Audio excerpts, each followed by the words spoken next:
Praise the Lord.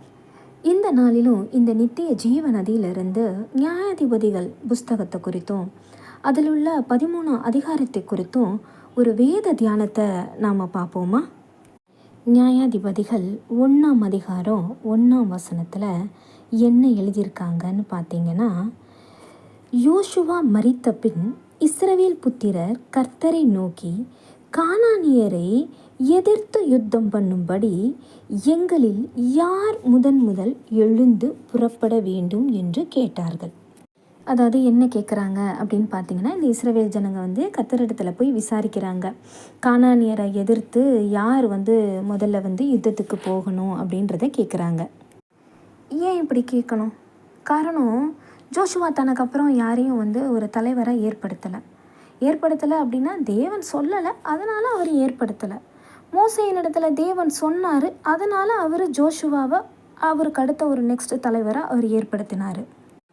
ஏன் தேவன் ஜோஷுவாவினிடத்தில் சொல்லலை? ஏன்னா இந்த ஜனங்க 40 வருட காலமாக ஒரு காரியத்தை பார்த்துக்கிட்டே வராங்க. அப்படி என்ன காரியத்தை பார்த்துக்கிட்டே வராங்க? அதாவது மோசேயினுடைய நாட்கள்லையும் சரி, ஜோஷுவாவினுடைய நாட்கள்லையும் சரி, அவங்க எந்த ஒரு காரியத்தை பார்த்துக்கிட்டே வராங்கன்னா, மோசேயும் ஜோஷுவாவும் தேவனிடத்தில் ஒரு நெருங்கிய உறவை, அந்த உறவின் மூலம் ஒரு தொடர்பை அவங்க வச்சுருக்காங்க.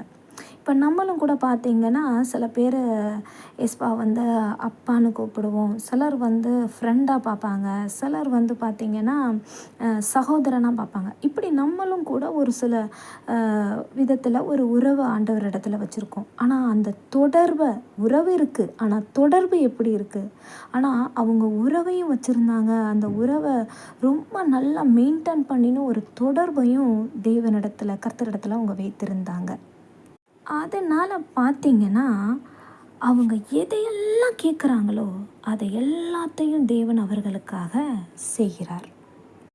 இந்த காரியத்தை இந்த ஜனங்க ஒரு நாள் இல்லை, 2 நாள் இல்லைங்க, 40 வருட காலமாக இந்த உறவின் அடிப்படையில் அவங்க தேவனோடு இருக்கிற தொடர்பை அவங்க பார்க்குறாங்க.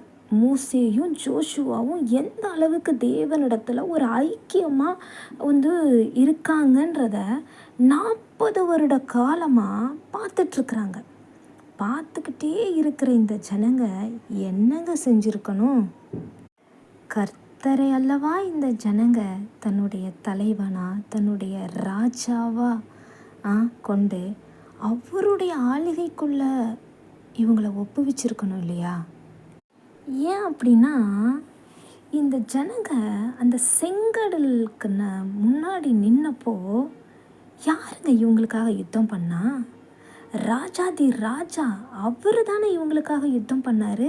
அப்போ அவர் சொல்கிறாரு, நீங்கள் சும்மா இருப்பீர்கள், நான் உங்களுக்காக யுத்தம் செய்வேன் அப்படின்னு சொல்லிட்டு அவர் தான் யுத்தம் செஞ்சார்.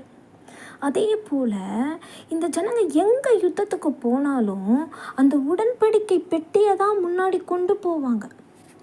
அப்போது எல்லா இடத்துலையும் தேவாதி தேவன் தான் இவங்களுக்கு ராஜாதி ராஜாவாக இருந்து இவங்களுக்காக எல்லாத்தையும் செய்கிறாரு.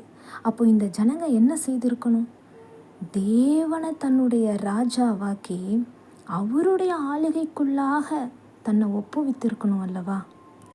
ஆனால் இந்த ஜனங்க திரும்பவும் தனக்கு ஒரு தலைவனை கேட்குறாங்க.